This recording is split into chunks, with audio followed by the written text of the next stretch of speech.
नमस्कार दोस्तों, हमारी आर्मी की यूनिट आरआर यानी कि राष्ट्रीय राइफल्स के पूर्व मेजर गौरव आर्य ने आज जो ज़बरदस्त तरीके से पिटाई करी है जम्मू एंड कश्मीर के सेपरेटिस्ट लीडर वकार भट्टी की, वो पूरे जीवन भर याद रखेगा। दोस्तों, वीडियो बहुत ही मज़ेदार होने वाली है, एंड तक देखना जरूर। देखिए 2016 में ना जुलाई में 19 आरआर गई थी और 3 गोलियां मारी थी बुरहान वानी को। आज की तारीख में बुरहान को कोई पूछता नहीं है। कुत्ते की मौत मारा गया था बुरहान वानी। सुनो मेरी बात। कुत्ते की मौत मारा गया था बुरहान वानी। उसको घसीट के मारा था और जितना बड़ा हीरो बन रहा था ना बुरहान वानी, बुरहान की सारी हवा निकल गई और बुरहान के जो आका बैठे हैं पाकिस्तान में, आज की तारीख में वो आका भी भूल गए बुरहान वानी को। पहले साल जब वो मरा था 2017 में, उसकी पहली बरसी में डाक के टिकट निकाले, बड़ा प्रोटेस्ट मार्च निकाला, अभी निपटा दिया बुरहान को लोग भूल गए। अब मैं एक और बात बताता हूं।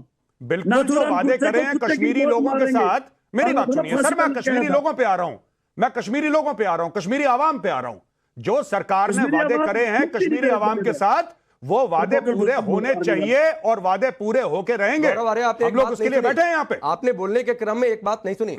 ये कह रहे हैं, आपने कहा कि बुरहान वानी कुत्ते की मौत मारा गया, तो इनको बड़ा दर्द हो गया। कह रहे हैं मत कहिए कुत्ते की मौत मारा गया, ऑब्जेक्शनेबल शब्द है। सुअर की मौत मारा गया। माफी चाहता हूं आपसे हाथ जोड़ के। बुरहान वानी सुअर की मौत मारा गया। बात तो सही है। दौड़ना तो पड़ता है। कुत्ते की नहीं मारा गया। ये मेरी गलती है।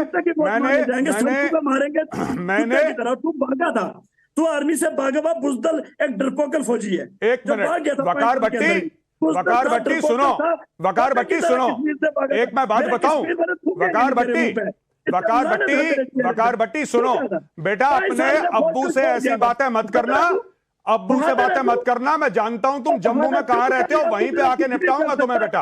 अब एक बात सुनो, तुम्हें मौत आ गई क्यों? बुरहान से तुम्हारा क्या रिश्ता है? बुरहान से तुम्हारा क्या रिश्ता है? बुरहान से तुम्हारा क्या रिश्ता है?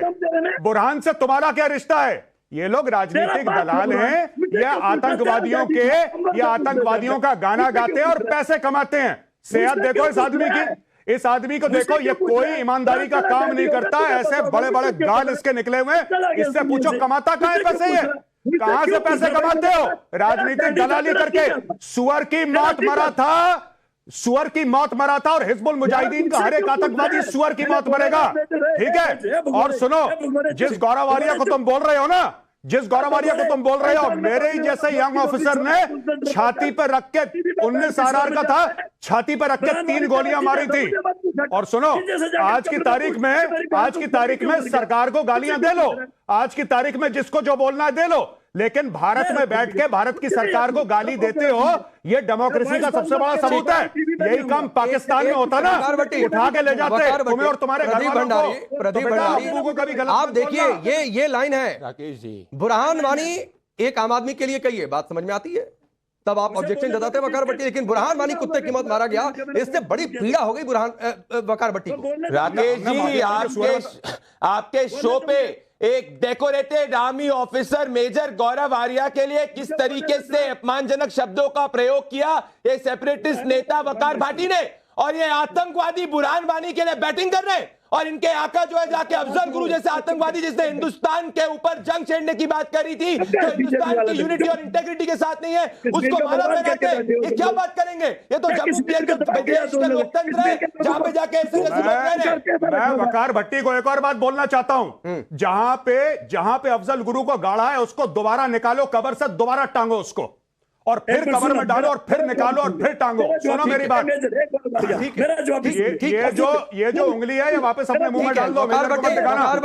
वकार भट्टी सुनिए ना, सुनिए, वक्त कम है वकार भट्टी, वक्त कम है, लेकिन मैं बार बार कह रहा हूं, आतंकियों के लिए सहानुभूति मेरे सामने मत दिखाया करिए। और इसीलिए मैंने कहा था कि आज मेजर गौरव आर्य होंगे स्टूडियो में, क्योंकि वो इस तरीके की भाषा का भाई सही से जवाब देंगे। कौम जानते हो क्या? कौम निशानियां, आइडेंटिटीज जो पैदा होते ही लग जाती है इनके अंदर, इस जावेद के बहुत अंदर, इसके नसों में।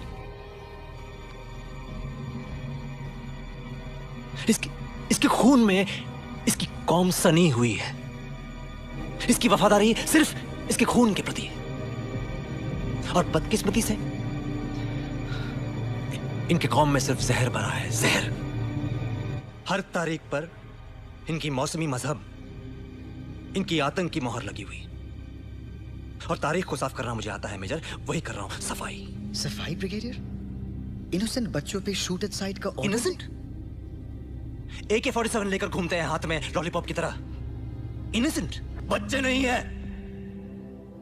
बुरहान वानी मारा गया, कुत्ते की मौत मारा गया, एक आतंकी कुत्ते की मौत मारा जाएगा जो इस देश में हमला करेगा, सेना के जवानों के खिलाफ खड़ा होगा। ये क्या बात करेंगे लोकतंत्र की? पहला रिग्ड इलेक्शन 1987 के अंदर फारूक अब्दुल्ला और राजीव गांधी की देखरेख के अंदर हुआ था, जिसके बाद वैली के अंदर आतंकवाद का जो चरम सीमा पर 90 से पहुंचा था। ये बात करते हैं जम्मू कश्मीर में उमर अब्दुल्ला खुद चुनाव हार गए। मैं बताना चाहता हूं जम्मू कश्मीर का डेटा 2024 के लोकसभा चुनाव में भारतीय जनता पार्टी का वोट शेयर आया था 24.36% और नेशनल कॉन्फ्रेंस का वोट शेयर हमारे से कम आया था। जम्मू कश्मीर की जनता ने हमको चुना है, ना कि इनको उमर अब्दुल्ला को। उमर अब्दुल्ला भी अपना चुनाव आ गए और महबूबा मुफ्ती भी अपना चुनाव आ गए। ठीक है, मैं गौरव कपूर इन दोनों लोगों ने अपनी बात कही। और सर आप लोगों ने अपनी सरकार चलाकर क्या किया, एक वो भी डेटा रख देता हूं, फिर वकार भट्टी आपके पास आऊंगा उस पर जवाब के लिए। सुनिए सर, अरे सुनिए, सोहित भाई लगातार नहीं बोलते, प्लीज रुक जाइए। सभी यहां पर लोग समझदार हैं, सब एक दूसरे के बीच में बोल सकते हैं, तो ऐसा नहीं करते हैं।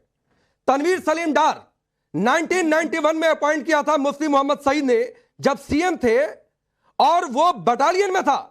और वो काम क्या करता था कि बटालियन में रहकर आतंकियों के हथियार जो है वो रिपेयर किया करता था।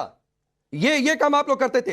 अफाक अहमद डानी, जिसे वहां की सरकार ने अपॉइंट किया था, मैनेजर था Baramulla central cooperative bank limited में, ड्रग्स बेचकर और जो पैसा आता था उससे आतंकियों को फंड करता था।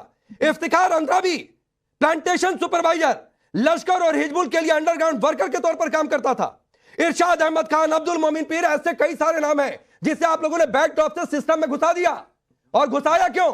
क्योंकि आपको पता नहीं कौन सा उसका फायदा था। वकार भट्टी, मेरा सवाल आपसे यह है, आप बुरहान वानी को आतंकी नहीं मानेंगे, आप अफजल गुरु को आतंकी नहीं मानेंगे, लेकिन आतंकी कैसे तैयार किए जाएंगे, कैसे सिस्टम में घुसा दिया जाए, उसकी पुरजोर वकालत एक तरीके से इनडायरेक्टली सही करते रहेंगे आप लोग।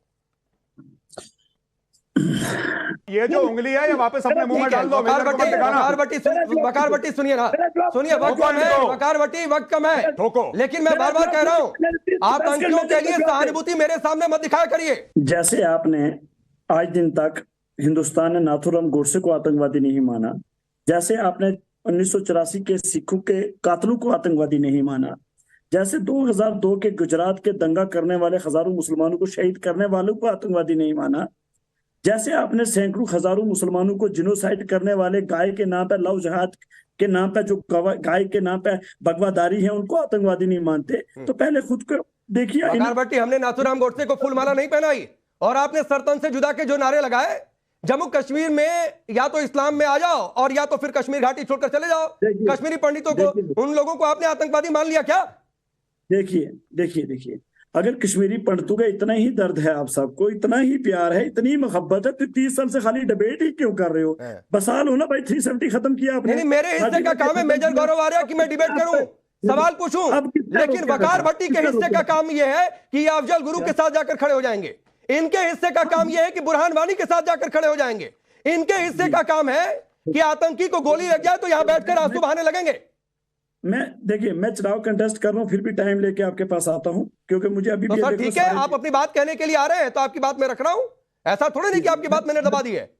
अभी मेजर साहब भी मुस्कुरा रहे हैं, अभी उन्होंने भी कुछ ना कुछ पूछना होगा, तो पहले मुझे बात रखने दीजिए। देखिए, मसला यह है कि जब तक आप लोग हकीकत को नहीं पहचानेंगे, हकीकत यह है कि जम्मू कश्मीर के लोगों के साथ आपने जो प्रॉमिस किए हैं, वादे किए हैं, उन वादों के ऊपर दोबारा आइए। जो एग्रीमेंट हमसे किया है, उस एग्रीमेंट के ऊपर जब तक आप नहीं आएंगे, यहाँ जम्मू कश्मीर में ये सब चलता रहेगा, तो नॉर्मल है। नहीं, ठीक है गौरव आर्या, तो क्या करें? इनकी हकीकत समझने का मतलब यह है कि बुरहान वानी को आतंकी ना करें, इनकी हकीकत समझने का मतलब है कि अफजल गुरु को आतंकी ना कहें, इनकी हकीकत समझने का मतलब है कि जो आतंकी इन्फिल्ट्रेट करके आए, आप जैसे जो जवान वहां पर खड़े, फूलमाला पहना दें। खत्म, bye bye, tata, good bye, गया।